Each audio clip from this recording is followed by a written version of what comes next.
Welcome back to the Realizing Potential podcast. In this week's episode, we meet Dr. Danielle Soberman as we explore her incredible journey from Penn to medical school to motherhood, and how she discovered Judaism along the way and how she sticks to her Jewish values, even the most intense and stressful of environments. This is an incredible episode. Enjoy. Welcome to Realizing Potential, where we explore self-actualization through the journeys, perspectives, and transformative insights of Jewish leaders across the globe. Welcome to the Realizing Potential podcast. I'm very excited to introduce the world to Dr. Danielle Soberman, who now goes by Dr. Danielle Miller. Welcome to the podcast. Thank you. I'm very excited to be on. So super exciting. I know for a doctor, it's not easy to find time to do much of anything. So we really appreciate you taking the time out to join us today. So tell us a little bit about your upbringing in Long Island, how you grew up in New York. Yeah, sure. So I grew up in Plainview, New York, which is in Long Island. Grew up in a Jewish home, going to conservative synagogue and doing lots of Jewish holidays, and big family component to my Judaism growing up, but didn't keep kosher, didn't keep Shabbat, didn't really know what that meant growing up, kind of just knew about Jewish holidays and Hebrew school. And then that's what really Judaism meant to me. Went to like Jewish summer camp and had all Jewish friends, but didn't actually know what Torah and Judaism was growing up. So then a very typical American Jewish upbringing. And then you ended up going to George Washington University. Yeah, I went to college in DC at George Washington University, studied biomedical engineering, wanted to actually get away a little bit from always being surrounded by Jewish people. My high school was not a public school, but pretty much all Jewish. My camp was all Jewish, and I was going to GW to kind of get out of my comfort zone, specifically when it came to joining a sorority in college. I specifically did not want a Jewish sorority.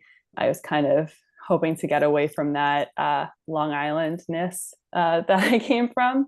And so I really wanted to join one of the non-Jewish sororities. But Hashem had other plans for me because... And so was it a total shock for you to get outside the Jewish bubble for you, or was it refreshing? It was okay, but I kind of naturally went towards other Jewish people. It was a combination of meeting some new non-Jewish people, especially in engineering, and then having a little bit of comfort of home. And one of my roommates was from Long Island that we decided to live together before, and had two other non-Jewish roommates. And that was really interesting. One of my roommates she was from Spokane, Washington, and had never met a Jewish person before. And she had two like Long Island Jewish roommates and did not know what she was in for. So that was a very strange experience for me to not understand. What do you think she found to be the most different? I think she didn't even understand really like what Judaism was, and that it was a religion, and then how few Jews there are in the world. And right away at the beginning of the semester starts the Jewish holidays. And I remember having like apples and honey in our little tiny dorm room and like teaching our roommates about these things. And it's just something that's completely foreign to them, but they were open about it, and didn't tell us any preconceived notions or anything like anti-Semitic that they've heard about Jews, but just seemed like very foreign to them. They really had no idea what Judaism meant. Right. So you went to college kind of looking to new horizons, new cultures, and yet you find yourself kind of going back to what was tried and true. So tell us a little bit more about that, Danielle. Yeah. So like I was saying, I was hoping to be in a non-Jewish sorority, and then the one I wanted apparently did not want me. And I got my second choice sorority, which was SDT, Sigma Delta Tau, which is a Jewish sorority. And it was clearly meant to be because I was really comfortable in it. And that's really where I got exposed to the like deeper Judaism indirectly through the sorority. Some of the older girls in the sorority were more involved with Judaism. They went to like Jewish day schools growing up and did Shabbat and like some form of kosher. And they had recommended this class actually this trip for me to go on to Israel. And to do that, I had to take this class. And that's how I first learned about Meor. Gotcha. And that was it. So the carrot was the trip to Israel. And to get that, you need to take the class. What were you expecting to find in this class when you first took it? I really had no idea. I think I was probably expecting it to be something like Hebrew school, conservative Hebrew school growing up, which is learning Aleph base and holidays. And I don't know I had no idea what they would actually teach in the class. And I was very pleasantly surprised to start learning all the depth of, not all the depth, but how much depth there is in Torah and Judaism outside of what I thought I knew before. Meor's vision is to create a vibrant Jewish future led by a new generation that is literate in Jewish wisdom, culture, and heritage, inspired by a deep personal identity, committed to strong Jewish values, and engaged in Jewish community, civic life, and support of Israel. You can find a link to donate in today's show notes, or head to meor.org/donate to help Meor inspire, educate, and empower the next generation of Jewish leaders. Yeah, it were things like that I didn't even know were in Torah, like Dan l'chafschus and judging favorably, and just how to have good interpersonal interactions with people and how much that can make a difference in your life. And then actually, Rabbi Marcus gave a class on the letter Aleph and just the deep meaning behind it. And that one really stuck out to me. And a lot of other things that I didn't. I bet you couldn't imagine that you could have an hour and a half lecture on one letter of the Hebrew alphabet. I bet that was quite surprising. Yeah, I had no idea what I was in for. So it was a combination of that, and then like conversations after, just with the peers in the class and some facilitators, to really like go into like, I remember speaking about the afterlife and things that I never actually thought meaningfully about. And it was an opportunity to try to clarify my own beliefs about these things. Yeah, generally one of the great surprises of Judaism is that we do believe in the afterlife in general that many people don't know about. Yeah, that was a fascinating class. So you ended up going to Israel after that? Yes, I went on the Meor Israel trip. It was my sophomore year, after my sophomore year of college. And that was the most incredible trip. What was really interesting was I had gone on birthright after my freshman year of college, and I actually didn't love it. I didn't love Israel. I didn't realize what I didn't like about it until I went on the Meor Israel trip. But I just didn't feel that connection that I was hoping to find going to Israel. I mean, you hear about it your whole life, every year on Pesach, next year in Jerusalem. And I was just wanting to just have this like overwhelmingly spiritual experience. And once I went on the Meor Israel trip and had Jewish learning incorporated into the trip and understanding the like historic and Jewish context of the land, I realized that I was just not connecting on a spiritual level from birthright alone. And that next trip really provided that for me. So you got your expectations met. You felt more spiritually connected to the land. And how was it for your parents seeing you get more involved in your Jewish identity at that point?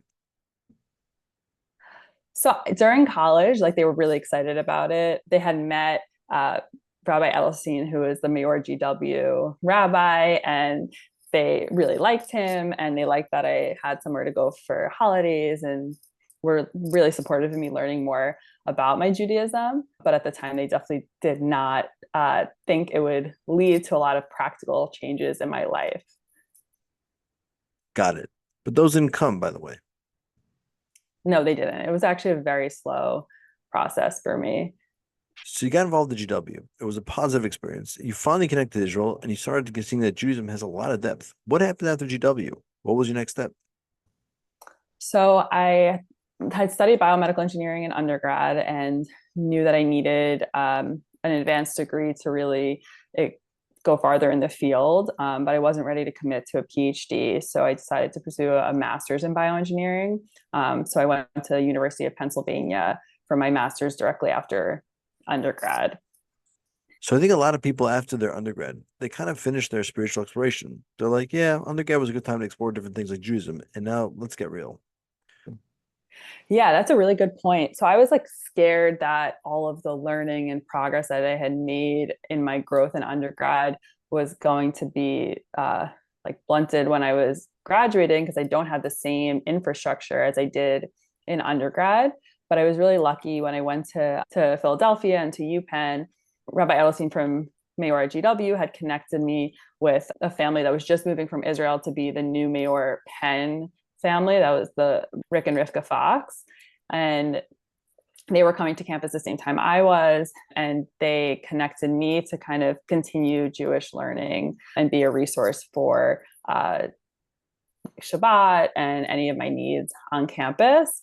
And then I also started to try to get more connected with the like greater Jewish community in Philadelphia through a synagogue that was nearby downtown. I lived in Center City at the time and just tried to get involved with the community there to have some more like Judaism and Shabbos in my life. What was it like kind of connecting to a Jewish community? It was definitely difficult at first, especially because most people were raised religious and they knew each other, went to the same schools, and that was definitely a little hard. But I think what was so special about it was it required me to take some responsibility for my Judaism, which wasn't as necessary in undergrad because you're just really like thrown opportunities to explore these things and all like competitions for which Shabbos dinner you should go to and which different event you should attend. But the fact that I needed to seek things out and be more proactive in my learning actually really allowed it to become more of my own and like more solidified after I graduated college. So practically speaking, well, you kind of felt like a bit like a fish out of water. What practically was the gap that you had to fill for yourself as you entered an actual community? Well, so keeping Shabbat was new for me. I didn't keep Shabbat in college. I would keep Shabbat while I was at Shabbat events, but then go back to my dorm room and use my phone or go out and things like that. So learning the practical laws of like keeping Shabbat was a big thing that I needed to do, and actually have that similarity with them that I do keep Shabbat now made a really big difference. And then I started learning with someone that I was connected with specifically to help me understand like what keeping Shabbat, what's involved with keeping Shabbat. And I think that allowed me to feel like I'm more part of the community since I did this thing that everyone else is as But well. did you decide to keep Shabbat and then go in the community, or because you go in the community, like, okay, I guess since I'm part of this community now, I need to start keeping Shabbat? How was that decision made? Yeah, it was kind of a combination. So I actually started with just keeping Shabbat on Friday night.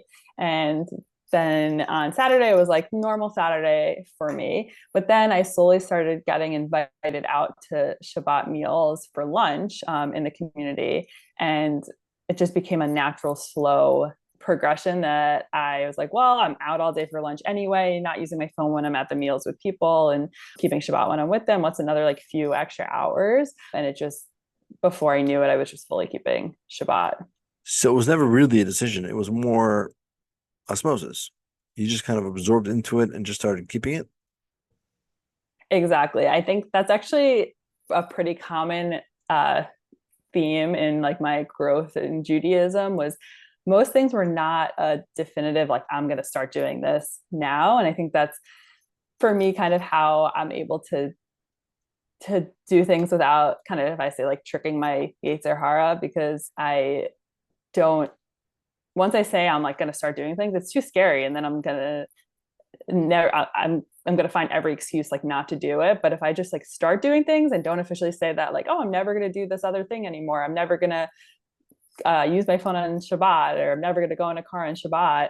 That's so much scarier than just like starting to do it and never If- actually acknowledging that I officially started doing this thing. Fascinating. So just taking a small step without thinking too much about implications long term. But let's just take one step that I can do and see where it goes of with a more open mind. Exactly. Same thing for kosher, for deciding to dress a certain way or take on different little things. It was really just, I'll start doing this and we'll see how it goes. And no definitive decision to always do it forever. And which one of these steps was the most challenging for you? Um, for me, wearing skirts was the most challenge. I always wore like jeans and a t-shirt in high school. I didn't care about fashion. I was not into picking out my clothes or anything. I just went with what's like easy. And I felt like in order to take on this mitzvah that I felt really strongly about, it required some more like creativity for me to be excited about it. And that was a really hard thing for me to decide uh, to wear skirts and dresses and have to put more effort into what I'm wearing to feel good about it and to feel really confident in it. And now I love it. But that was definitely one of the hardest things for me was to make that switch. I think also because it really makes a statement internally. And especially when I was in medical school, which we didn't get there yet, but deciding to wear skirts in the hospital and not scrubs was a very big decision. It's very obvious, me saying like I'm different than everyone. And Right. so that was really hard about it, but I'm super happy with the decision to do that. Okay, so let's get to that. So somehow you're not an engineer today, a biomedical engineer. You are something else. So what are you and how did you get there? Yeah, I'm actually a hematology oncology fellow. So I'm a doctor, and I decided to make a switch from engineering to medicine when I was in my master's program and in Philadelphia. I had been doing basic science research for chemotherapeutics, specifically using like nanoparticles to deliver cancer drugs, and was spending long hours in the lab doing a lot of experiments that often did not work and spending hours without speaking to people. I realized like sometimes I'd come home at the end of the day and my like jaw was so tight because I just like was clenched the whole day. I had not really spoken to anyone in 10 hours because I was just doing my experiments and very focused. And I realized I don't think I could do this forever. And I actually get a lot of satisfaction and feel like I wouldn't be utilizing some of my strengths if I wasn't doing a career that has more interpersonal interactions. Got it. So you realize you need more of a social dimension to your work, and you saw science and wanted to help people. And so you switched over to medical school. How was that process for you?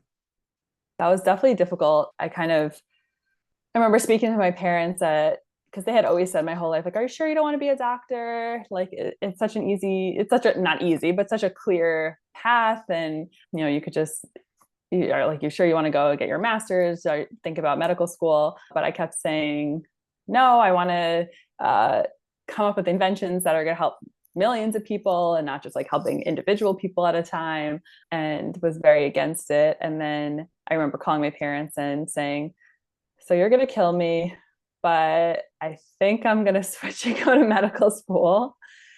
I think they were shocked, but happy that I decided then, only like a year out of undergrad. And I had a first study for the MCATs. And luckily, I had all of my classes from undergrad, like biomedical engineering, and I minored in chemistry. And so I just had everything. So that was easy. But I didn't have any clinical experience, which is abnormal for someone applying to medical school. And I said, if I get in, great, I'll go to medical school. If I don't get in, I still have my engineering degree to fall back on.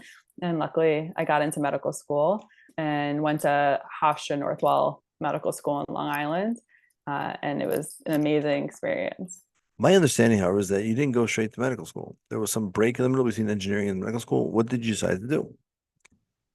Yeah. So, like I was saying, during my master's, I really started taking on more mitzvot and Shabbos specifically and kosher, and realized that had a lot of gaps in my knowledge of Judaism. And even though I was like learning with people while I was in Philadelphia, it's just like a very slow process. And I realized that in order to like kind of accelerate this growth and get the knowledge that I wanted, decided to go to seminary.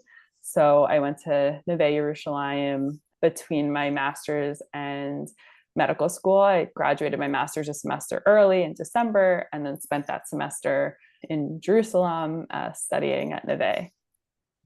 So you said that it made sense for you to accelerate your growth and go to seminary. Was it an agonizing decision? Or by that time it was like, this is obvious. Of course it's what I need to do. It was such a difficult decision. I knew I wanted to do it, but I am very much a person that just goes on my like normal path and does not make waves. And never, I'm sure not never, but rarely disappointed my parents in things. I did well in school. I never really got in trouble. I was a pretty easy child.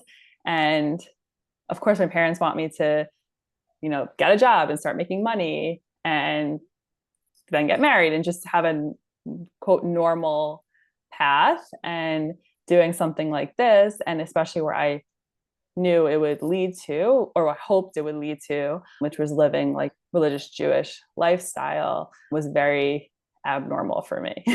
So how did you get the strength to follow through? I had complete clarity that I wanted to do it and it was the right thing for me to do. And I'm not sure how much strength I had, but I brought it up to my parents. And I remember having a very difficult conversation with them about deciding to go to Israel and study. And I remember telling them, I think that it would be like 2 months, when I knew I was going to stay a little longer, but figured it'd be easier to tell them I'm staying longer once I'm there already. And it was hard and I didn't fully have the strength, but I had to kind of live with the discomfort of it, which I'm not used to, and hope that it would just work itself out at some point. And I had mentors that had been through similar situations, and they were telling me it gets easier. And I know my parents are, thank God, they're amazing and they love me and they're so supportive in everything. And so I knew that wouldn't change with whatever I did. So being able to have comfort in that was helpful, but it was not comfortable for a while. You had to lean into this comfort and have this conversation. So how long did it take before things got easier? It was not until I was home from Neve and I lived at home for a few months. I lived at home during medical school. And once I was already home for a few months is when it probably started to get easier. It got a little easier every month or so when I was in Israel and came back, but it was still very difficult. My mom specifically was not happy about my decision to start keeping fully kosher and Shabbat and live a religious lifestyle. The main things, and to her credit, they're all like very good intentions, is because she was worried that I would be more distant from my family and specifically my sister, which thank God is not the case. And the idea of like not being able to eat in her house or family members' houses is like was very difficult for her. So it was more about like the difficulties that would come with the decision rather than being completely against me doing these things. But the difficulty was really just with the unhappiness of my parents. And I'm always very close with them, and having any like schism in our relationship was really hard for me. It was the first time that ever happened. So was your mother right? No. She's amazing. I'm so lucky. Really, I think because I lived at home right when I got home and during medical school, it got her and my father comfortable with things. And they saw that I'm their same daughter that enjoys the same things and is still going to be a doctor. And I just got her to learn about kashrut, and we figured out how I could eat it in her home. And now she cooks for me, and she just redid her kitchen and put in 2 ovens so that one of them could be kosher for us. And she put in timers on her lights so that when we're there for Shabbat, it could be set easily for us. And it was more about the unknown. And once she was able to learn what this really meant and what I was like, and that I'm still her same daughter, I think it just lessened all of her fears, and we have an incredible relationship. Beautiful. So a little bit of planning, a little bit of investment, and it sounds like most of the issues could be solved. Exactly.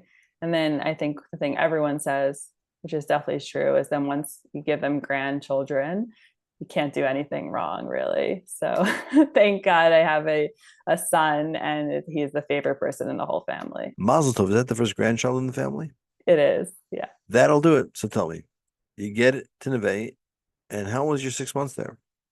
It was really powerful. It was exactly what I wanted and needed. More than even just the learning was the relationships you're able to build while you're there with mentors, teachers, Rebbeim, but also the other women who are there and people that are going through similar things as you and having similar questions, thoughts that you could talk out and stay up all night talking about and be like, oh, you were also thinking that and you also are unsure about that, and clarifying those questions and growth opportunities. I think it is probably the most important part about my seminary experience, and those relationships that I was able to continue after seminary and strengthen and grow are really, yeah, the most valuable thing about Neve. You mentioned that you were the same old daughter when you get back. But on the other hand, it sounds like you grew a lot. So in what ways do you feel that Neve did change you? Or in what ways did you realize your potential in Neve? So on a practical level, I started being totally shomer mitzvot. So when I went to Neve, I was keeping Shabbat and I was keeping kosher in the home and eating vegetarian out of the house. But there were other mitzvot that I wasn't doing yet. And so once I got to Neve and I was in an environment that was supporting those things and made it very easy, I was able to like fully take on kashrut and dressing modestly and praying and different things that I hadn't been doing before. So that's on like the very practical level. But I think what it did for me on an internal spiritual level was the first time I was really able to stop and clarify like my values and goals in life. And I'm so used to being like going after the next thing and trying to get to the next best school or the next best internship or whatever it is. But I didn't have any of that while I was at Neve. And it was just purely for me to clarify, what do I want in life and what's important to me. And I was really able to, at such a pivotal point before starting my next phase of medical school and that next phase of my career, to be able to stop and figure out what's the point of all of it, what are my goals, and like how am I going to use these next things to kind of reach those and get closer to reaching those goals. Beautiful. So on the one hand, obviously it was a practical observance level, but really on a deeper level, just having that time and space to think deeply about who you are and what you want was the secret sauce for a powerful 6 months for the future. Exactly. What was it like to navigate being an observant Jew in a medical school environment? So that was really interesting because medical school was the first place in my life where people only knew me as a religious Jew. They Every other phase of my life, people saw me in that transition period or not at all. And when I got to medical school, I was already totally keeping mitzvot, and everyone was, as people slowly found out maybe I didn't always do that, people were shocked. So that was a really interesting internal thing for me, to look at myself differently than everyone else is looking at me. But there were a lot of interesting things being starting to keep Shabbat and things in medical school. You could study 24/7 while you're in medical school. There's always something more to study for. There's always a big test or another thing you could read. And keeping Shabbat, I had a period of time where I had to stop studying and stop doing work. And my friends would all be in the med school still studying that whole time. And I would leave whenever Shabbat started. And then sometimes I'd come back after Shabbat and study, or I wouldn't come back till the next day, depending on how late it was. And I had this period where I was able to completely clear my mind of all of the medical things. And because of that, I actually like so greatly attribute my success during medical school to keeping Shabbat, because you reach a point where you can't study anymore, but it's so hard to actually like allow yourself to have that break. And most people in medical school don't, or they'll break like an hour or two. But I think that having that clear 25 hours of connecting with people and nourishing myself and sleeping really allowed me to have more successful studying and learning and time in medical school, like on those other days. So that was I think, a very important part of my medical school experience. So keeping shot actually helped you to navigate med school rather than being a hindrance? So it was something that propelled you in a way to be more successful? I completely attribute my success to that ability and yeah, those restrictions to my studying and learning. Totally. And you didn't have any conflicts with Shabbat in medical school at this point? There were tests. I remember our first exams were on Rosh Hashanah, and luckily the medical school was really accommodating with that. But then there was some Shabbats that we were supposed to come in to work to like do a shift in the hospital in our like third and fourth year of medical school. Luckily, they were really amazing and accommodating during all medical school. There was one Shabbat that I had to come in. It was when I was on like a more advanced fourth year last year medical school rotation, and I was responsible for the patients. It's called a sub-I, where you're a sub internship. So you're kind of acting as if you're a resident, a first year intern, and carrying your own patients. And so that was the first Shabbat I ever spent in the hospital. And luckily, that was the only one during medical school, but unfortunately, not the only one in my medical career. Okay, so it sounds like you were open and honest with what you need, and med school was able to accommodate most of your requests. Exactly. And I think being flexible was really important. So I always offered to make up whatever I needed to. Like, I'm happy to work Saturday night to Sunday. I'm happy to work nights during the week, like doing any additional work. So it's never that I'm trying to get out of anything, being very accommodating with any other additional assignments or time that I could be there in order to try to respect this thing that was most important to me. So aside from Shabbat, how else do you feel that Judaism has impacted how you are as a physician? It really has tremendous impact, I think. There are always decisions in medicine that I feel like are influenced by how I view the world through my Judaism. I think the biggest thing is how we view life and a lot of decisions when it comes to the end of life in people. So my residency was in internal medicine, which is the training you do before you could do a fellowship in oncology. And so we're just treating every medical condition and on a spectrum of different things. And we're often faced with people that are at the end of life, whether it's because of cancer or another medical condition, or they had some really like unfortunate event, like a heart attack or something, and they're in the intensive care unit and on what people call life support, but a ventilator, and all these different mechanisms that help support them. And a very common scenario that we have to come up with is just how do you view these people and how do you view what it means, what life means. And I have, at the beginning of residency, I wasn't as confident in voicing my opinions about these things because most people in medicine kind of assume to have one view of what life means, and that's what based on quality of life.